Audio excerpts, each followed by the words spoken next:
Hi, welcome to my channel. Today I'm going to be talking about everyone's favorite topic, rejection. Experiencing some rejection myself, and especially in the past month, has really got me thinking about rejection in a different light and how rejection cannot necessarily be entirely bad. And as humans who hasn't faced rejection before, at face value, rejection sucks, and no one likes the feeling of getting rejected or getting rejection. In school and the work life, we're conditioned to work towards success, which by nature makes rejection something that's undesirable and something we want to move away from. And indeed, this is the case. Who wants a life full of a constant onslaught of rejections, getting rejected from someone you really like, getting rejected from your dream job? Inevitably, as we go through life, we're going to encounter rejection in some form or another, and to varying degrees. What matters is how you respond to that rejection and how you use it to propel yourself moving forward into future successes and into your next trajectory in life. I like to think of rejection as a stoplight. Much like you can't drive down a highway or a road that's constantly having green lights, you can't go through life without having rejection coming across at some point in your life. At red lights, we stop. And in the same way, when we get a rejection, we stop. Rejections give us a point to really stop, reflect, and look back at our progress and what we've done so far. Oftentimes in life, especially in this day and age, we're moving through life so fast and we're always looking for that green light, looking for that go, constantly wanting to move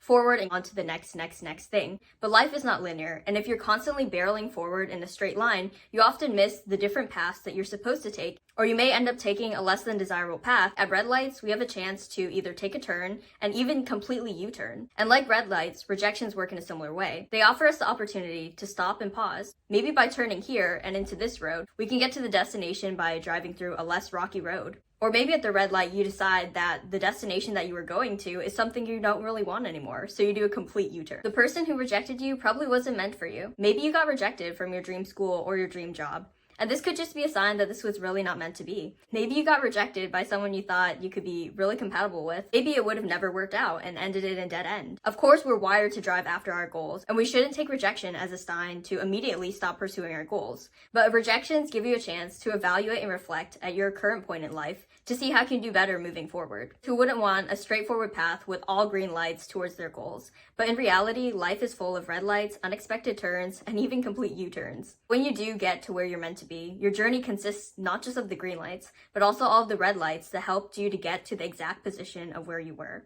Maybe you got rejected from working at your dream company, but maybe this rejection was a sign that there are other options and other opportunities that are better than this one just waiting for you. You just have to keep persisting and moving through those red lights and those green lights, and eventually you'll be exactly where you're supposed to be. Sure, rejections could have led to paths of success that maybe would be better than where we are currently, but as humans, we can never really know the future, and we can't predict what would make our future selves happy if we're basing it off of information from the present. The best we can do is just to have faith in the process and to look at rejections in not just a negative light, but also opportunities for reflection, and also a mindset that, hey, this sucks right now and I'm feeling down about it, but maybe this wasn't meant for me, or maybe this rejection is exactly what I need to get back on the path that I'm supposed to be on. We often look at what could have been if something could have gone right, and may feel regret when we start to think about all the good things that could have happened if a rejection had been a success. But what about also thinking about some rejections in a positive light? If this rejection would have been a success, would you still be at the same place that you are today? Would you still have the same current successes that you do have today? Would you be with the right person that you're with today? But imagine a life without all of the red lights that you've encountered thus far. Would you still be the same person that you are today?